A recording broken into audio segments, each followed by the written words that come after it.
Hi, and welcome to ewjtri, where we make all the training and racing mistakes so you don't have to. This is Season 1 Off-Road Triathlon from start to finish. If you're just joining us for the first time, hit that red subscribe button at the bottom and you won't miss another video. Today is Episode 10, Race Day. It was actually a race for me this morning, so I thought it was a perfect day to talk about race day do's and don'ts. The day of the race has arrived, the day you have been waiting for. Set your alarm for 2 to 3, even 3.5 hours before the race starts, depending on how far you are from the race, what the transportation is like, and how comfortable you feel sort of getting your transition stuff together in the morning. So that's more of a personal issue, and it may sort of change over time.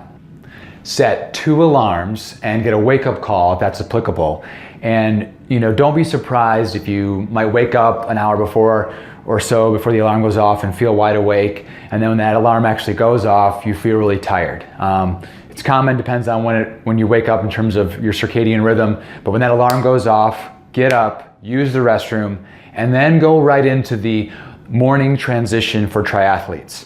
Now, if you're unfamiliar with that, that was in a prior video, and I'll put the link there at the bottom. Eat 200 to 400 calories, depending on what your stomach tolerates, what you feel like your needs are. It really should be based on the training that you've done for this race. And eat something that you've been eating and you're comfortable with, that sits well. That could be an energy bar, that could be oatmeal, that could be a banana with almond butter, but just no surprises, nothing new on race morning. And then for you, if you're a fellow caffeine addict like myself, have a cup of coffee while you're getting dressed. You're going to typically want to put the shorts on that you're racing in first, and then I typically prefer to go with a layered approach. So after those race shorts, your regular comfortable shorts, and then maybe like a warm-up pant, socks, shoes that I'm not going to be racing in that are more comfortable, t-shirt, long sleeve, depending on the weather, could be rain jacket or just a light jacket. It really depends on the race venue and the race weather. I'll even wear either a hat like this or actually a winter hat. I might have light gloves. You want to be comfortable in the morning, especially when it's very early. It may actually warm up over the couple of hours before the race starts and actually during the race, but that pre-race time could be very cold, especially if it's still dark. Best to get to the race venue 60 to closer to perhaps 90 minutes, again, depending on your comfort level before the race starts. This should give you plenty of time if there's traffic coming into the site, although with off-road, I haven't seen this to be the case. Get your parking spot, get your stuff into transition, go for a short bike ride or warm-up or combination of both, get your swim gear on, get in the water, all before the race starts. I also like to get there in enough time just in case I need to get into the bathroom line twice. Depending on the race as well, the transition area has either assigned spots or if it's first come, first serve. If it's assigned, nothing to worry about. First come, first serve. If you have a preference, you'd want to get there a little bit earlier, but as I said in a previous video, there's really not a bad spot in transition for these off-road triathlons. Once you park the car, pump up the tires to whatever PSI you're going to race at.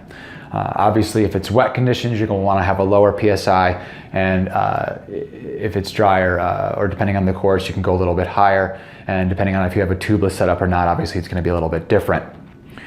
Once you do that, you can leave the pump in the car, head to transition with your bike and your backpack and the rest of your gear. Claim your spot in transition, throw over the wetsuit over the spot you want. If it's not assigned, put your bike there, put your stuff down, and then typically I would head to a volunteer to get your body marking. After you've got your body marking, head to the bathrooms. Hopefully there won't be a line at this point. If there is, this is where you can do the final piece of the morning transition for triathletes, the activate piece, where you can do your the dynamic exercises using the band to activate some of the muscles. If there's not a line, go to the bathroom, come out, and then do these dynamic warm-up exercises. Once those are finished, you're heading back into transition. Grab the bike, head out for a 5 to 10 minute or more if you need that much, but at least be on the bike enough to make sure everything's working. Hopefully you've checked it beforehand, but it's also nice to kind of spin the legs in the morning without any pounding. And I find this really valuable because I did a race where I checked it 2 days before, but not the day before, and race morning found out that there was actually a spoke broken. So like I said, I will make the mistakes for you. Always check it the day before, and then even the morning of, as opposed to finding out when you're jumping on it to do the race. So after that little bit of warm up, your muscles are warm, the bike's working. When you go back to the transition to rack your bike for the final time and leave it there, make sure you shift and put it into a gear where it's going to be easier for you when you throw your leg over, you can push off, and if it's too difficult of a gear, it's really hard to get started. So make sure it's an easy enough gear that, again, hopefully you've practiced, but if not, you want to make sure you can just push off and get going after that swim stage. About 30 to 45 minutes before the race, if you're hungry, consider taking on a few more calories. This is typically the last point. You don't want to start swimming too close to when you've eaten. I'm sure when you were a kid, you were told you can't go swimming for at least 20 to 30 minutes. Well, I think the same rule applies in triathlon. So 30 to 45 minutes, taking those last few calories if you need. Transition area is all set up. At this point, grab your bag with wetsuit, goggles, swim cap, some sort of lubrication or anti-chafe that you're going to use when you put on your wetsuit, and head to bathroom line number 2 if you've got to go. As I've said before though, there typically isn't a line, and so go and then come back out. Obviously, if you don't have to go for the bathroom the second time, then at this point, about 30 minutes, give or take, again, depending on your comfort level and how much warm-up you want to do, you want to get your wetsuit on. Before you put your wetsuit on, apply the anti-chafe, whatever it is that you want to use. There's different brands.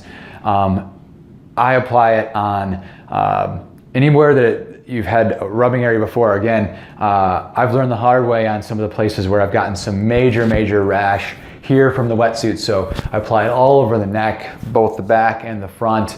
I even got a spot, not actually in my armpit, but on the side here where my arm rubs. So I put it there, the back of my knees, and then even to help get the wetsuit, that's for the chafing part, to help get the wetsuit on and off quickly, you want to put it on your wrists, down at your ankles, and then I even prefer to put it actually on my toes or part of the heel. It actually helps prevent any blisters that you might have, given that your feet will get wet and they'll go in the bike shoes and they'll go in the run shoes. Get that wetsuit on, get that swim cap on, get the goggles sitting on your head, and head down to that swim start. Get in the water, get a few minutes warm up. Again, depending on how much you feel like you need with the water, as far as warm up, you want to get your arms used to swimming a little bit, get those warmed up. You did the bike warm up, get your swim warm up in. You also want to get used to the temperature of the water. Today the temperature was in the high 60s, so it was a little bit cold when you first get in, and so your body's getting used to that.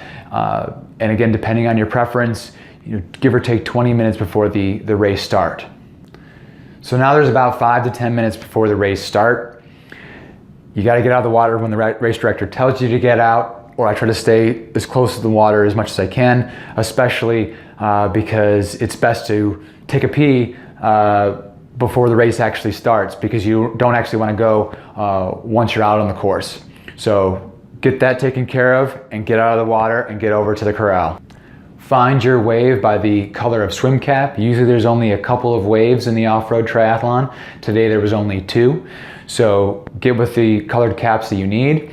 They'll play that national anthem, and then it's time to go. So I just ran through kind of the do's and don'ts of the race morning. I hope that was helpful to you.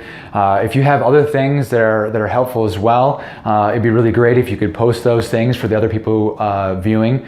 I'd really appreciate that as well. Thanks for watching. See you next time.